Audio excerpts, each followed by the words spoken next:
Right everybody, this is a Squire 660 4 lever padlock. Same as the 440, just a wee bit bigger. There's the key for it. Same as usual, full turn clockwise, opens the shackle. Full turn anti-clockwise, you can see the bolt coming across there. So, pop it on there and lock it up. There's our tension wire. We're going to go in through the back with that.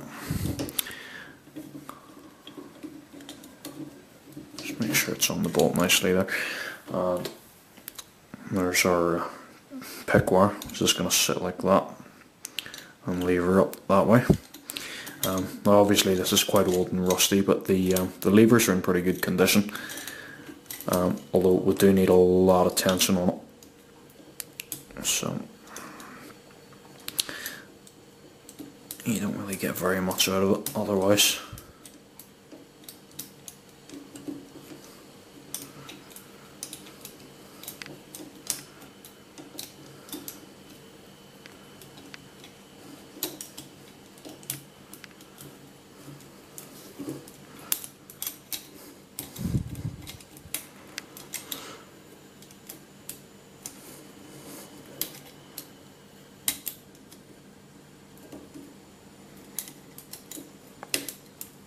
Okay, that's us now. Just gonna get the pick wire out. Just taser bolt across a wee tiny bit, and there she goes, open. So there we are, and I think I should be able to actually put the bolt back across now. So if we close the shackle again, you can see there's the bolt moving there, back and forth.